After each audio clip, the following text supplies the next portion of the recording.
Bismillahirrahmanirrahim. Assalamualaikum warahmatullahi wabarakatuh. Alhamdulillah. Alhamdulillahilladzi arsala rasulahu bil huda wa dinil haq liyudkhirahu 'alad dini kulli walau al kafirun. Asyhadu an la ilaha illallah wahdahu la syarikalah wa asyhadu anna Muhammadan abduhu wa rasuluh. Allahumma salli ala sayyidina Muhammad wa alihi wa sahbihi wa sallama tasliman katsiran. Amma ba'd. Ittaqullaha haqqa tuqatih wa la tamutunna illa wa antum muslimun. Faqala Allah Ta'ala fil Qur'anil Karim, A'udzu billahi minasy syaithanir rajim. Bismillahirrahmanirrahim. Alladzina yunfikuna bis-sarra'i wad-dharra'i wal kadhiminal ghaidh wal 'afina 'anil nas wallahu yuhibbul muhsinin. Shadaqallahul azim. Bapak-bapak, ibu-ibu, jamaah taruh yang sama-sama berbahagia. Pertama-tama, marilah kita sama-sama memanjatkan puji syukur kehadirat Allah Subhanahu wa taala.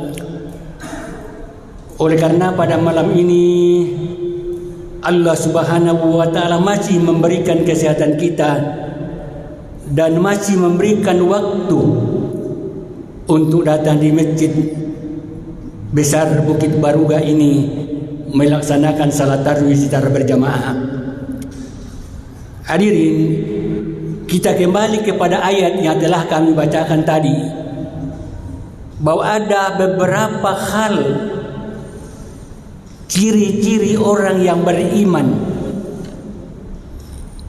Yang pertama-tama ialah alladzina yunfikuna bis-sarra'i wad-dharra'i,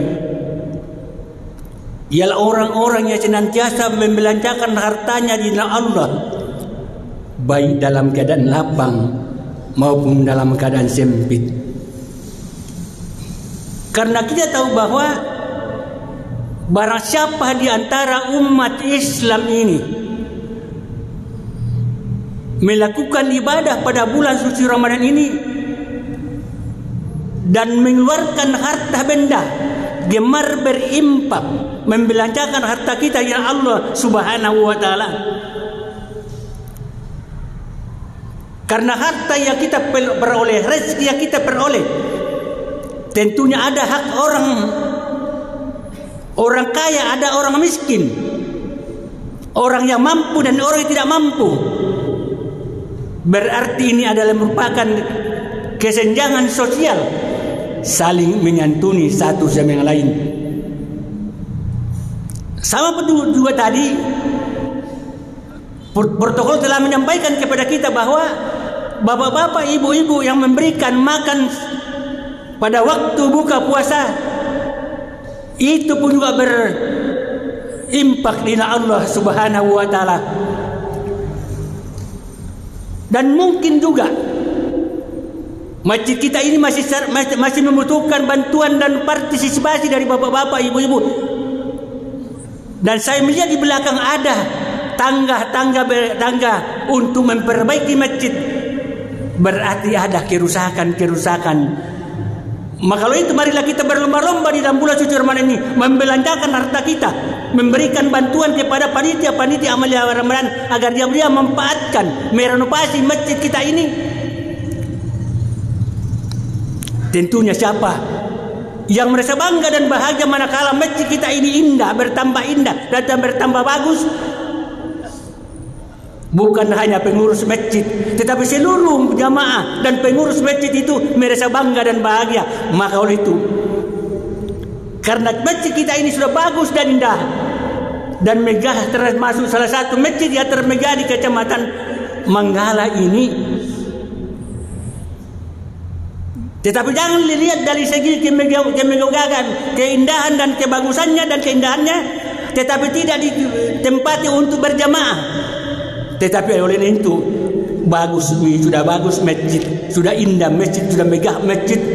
Marilah kita bersama-sama untuk memakmurkan masjid, melaksanakan salat fardu 5 kali sehari malam setiap saat, ditambah lagi dengan salat tarawih secara berjamaah. Itu pun juga merupakan memakmurkan masjid di dalam bulan suci Ramadan. Yang kedua, marilah kita memperbanyak bersedekah. Bersedekah ialah memberikan suatu kelebihan-kelebihan yang telah diberikan oleh Allah Subhanahu wa taala rezeki kepada kita. Siapa-siapa kira-kira yang kita berikan sedekah? Yang kita berikan sedekah ialah yang pertama-tama adalah terhadap diri kita masing-masing.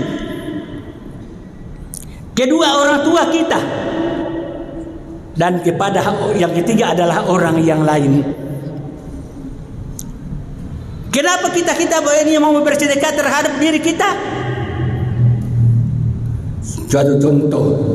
Sebelum kita memasuki bulan suci Ramadan, kita membeli pakaian yang bagus, pakaian yang termahal, tetapi kita simpan di dalam lemari, berarti tidak bersedekah terhadap diri kita. Tetapi kalau kita beli pakaian yang bagus, baju yang bagus, talkum yang bagus, kopi yang bagus, dan kita pergunakan di dalam bulan Ramadan ini, berarti termasuk bersedekah terhadap diri kita untuk mengabdi kepada Allah Subhanahu wa taala. Maka kalau itu, pakailah pakaian yang terbagus dipandang oleh bapak-bapak, ibu-ibu di dalam bulan suci Ramadan. Dan mohon barangkali tidak memakai pakaian-pakaian yang tertulis, pakaian-pakaian baju kos, baju kaos ada tertulis di belakangnya. Dia bilang, "Ewa kau PSM Makassar. Sebentar ini jam 9.30 akan memperebutkan peringkat yang ketiga antara PSM dengan PS Sulaiman." Itu mohon tidak ada baju kita tertulis di belakang tulisan apapun. Karena kalau ada tulisan di belakang kita akan mengganggu oleh orang lain yang di belakang kita, menghilangkan kekhususan orang lain pada waktu takbiratul ihram dia membaca. Yang kedua, kita bersedekah terhadap kedua orang tua. Manakala masih hidup orang tua sekarang ini, sedekahkanlah kepada orang tua pakaian-pakaian terbagus dipandang oleh bapak-bapak dan dia pergunakan di dalam bulan suci Ramadan ini.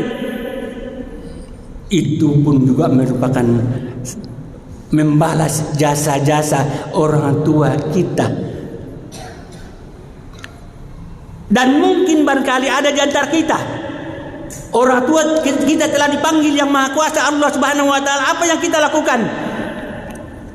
Yang kita lakukan ialah mendoakan kepada kedua orang tua agar dilapangkan kuburannya dan disinari kuburannya dengan cahaya yang terang benderang.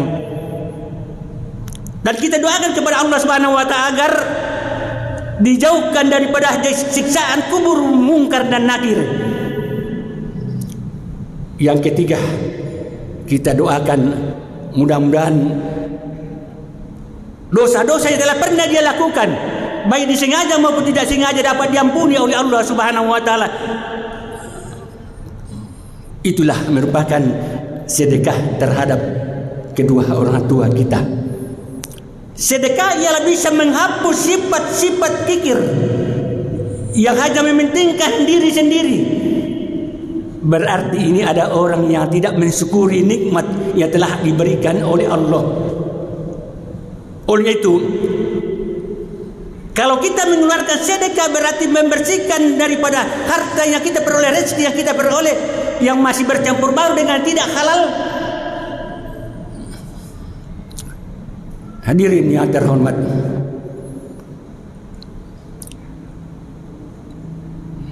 sedekah sebagai obat menentang datangnya balaa, menjauhkan kita daripada datangnya balaa, bencana. Apakah bencana di pesawat, di udara, di lautan, di kapal, di daratan, dapat dijauhkan oleh daripada kita mengeluarkan sedekah.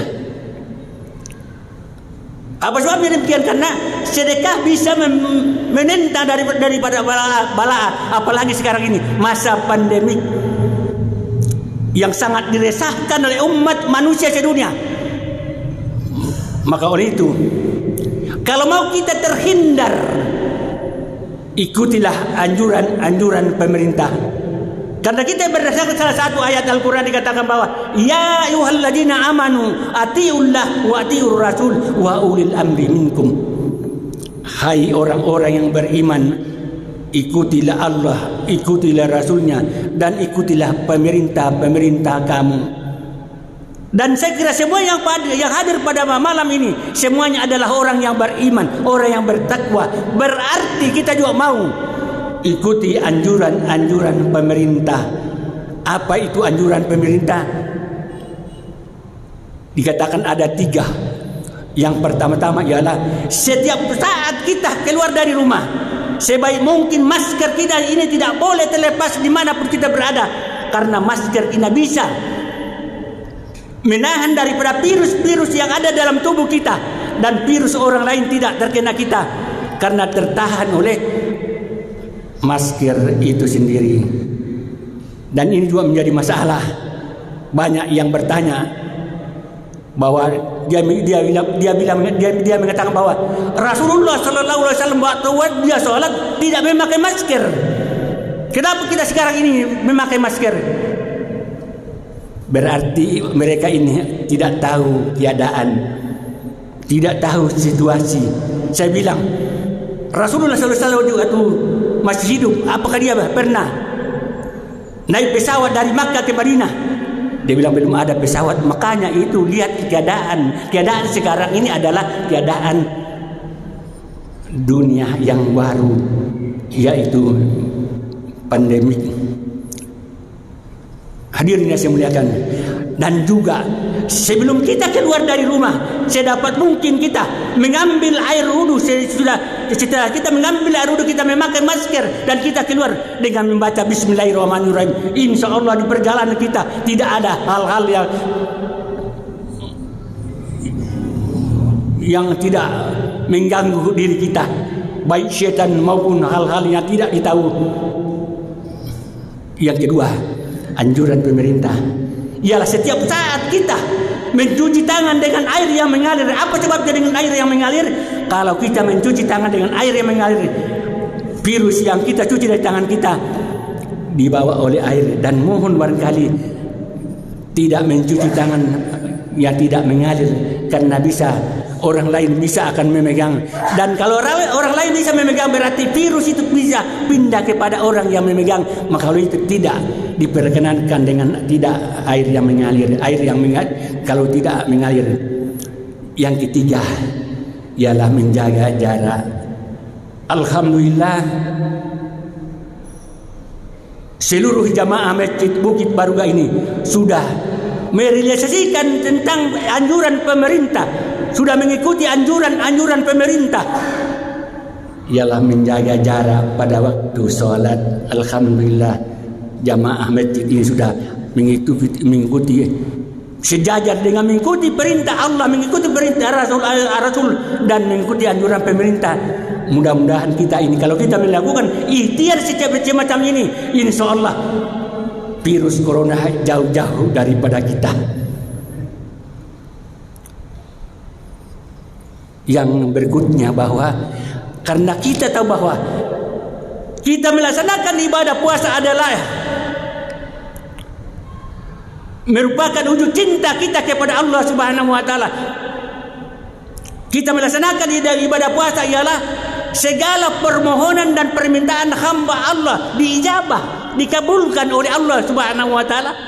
Maka oleh itu kita sepakat pada malam ini kita berdoa kepada Allah Subhanahu wa taala agar COVID-19 ini segera dipanggil Yang Maha Kuasa ke tempat yang telah disediakan agar kita ini umat ini bebas melaksanakan kegiatan-kegiatan di dalam bulan suci Ramadan. Mudah-mudahan setelah Ramadan nanti atau bulan suci Ramadan telah dipanggil oleh Allah bisa dengan kita, virus corona tidak ada lagi karena doa dari bapak-bapak di dalam bulan Ramadan ini.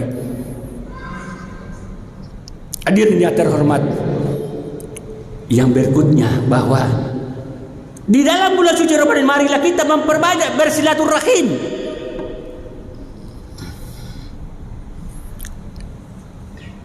Memperbanyak silaturahim. Dan mungkin barangkali ada kita punya ucapan kita, ada kita punya perbuatan kita yang kita ucapkan setiap saat ada orang lain tersinggung. Pernah kita memukul orang lain, pernah kita menempeleng orang lain, pernah kita menendang orang lain, akhirnya mereka sakit. Bila mana ada terjadi pada diri kita, segeralah meminta maaf kepada mereka yang pernah kita sakiti, agar kita bersih daripada dosa-dosa sesama manusia di dalam bulan suci Ramadan.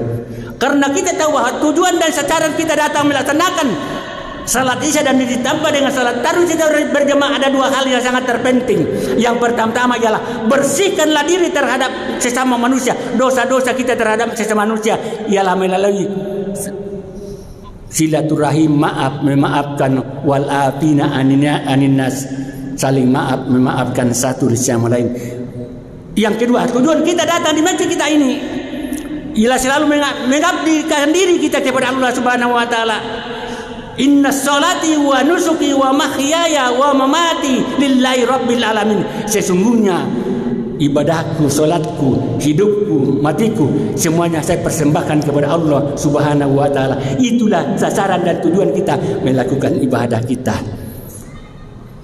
Alhamdulillah, pada malam yang ke-13 ini kita masih dipertemukan oleh Allah Subhanahu wa taala. Dan mungkin barangkali ada jamaah masjid besar Bukit Baruga ini pada tahun yang lalu bersama-sama masih melaksanakan salat tarawih secara berjamaah malamnya ke-13, tapi namun pada malam ini tidak bersama-sama lagi karena telah dipanggil oleh Allah Subhanahu wa taala. Maka itulah merupakan suntikan kepada kita bahwa kita ini juga akan mau mati, akan mau dipanggil oleh Allah Subhanahu wa taala. Sebelum kita dipanggil oleh Allah Subhanahu wa taala, apa yang kita persiapkan ialah amal-amal kita terhadap sesama manusia dan amal kita kepada Allah Subhanahu wa taala. Itulah yang dikatakan di dalam Al-Quran, la'allakum tattaqun. Mudah-mudahan kita ini semua mendapatkan ketakwaan. Dan saya kira semua yang hadir pada malam ini bercita-cita mendapatkan, menginginkan ialah mau bahagia, mau selamat baik di dunia maupun akhirat, di dunia wal akhirah. Saya kira cukup sekian apa yang kami antarkan pada malam ini. Mudah-mudahan ada manfaatnya, terutama pada diri saya, hadirin dan hadirat jamaah tarawih yang sama-sama berbahagia. Kurang lebihnya mohon dimaafkan. Wassalamualaikum warahmatullahi wabarakatuh.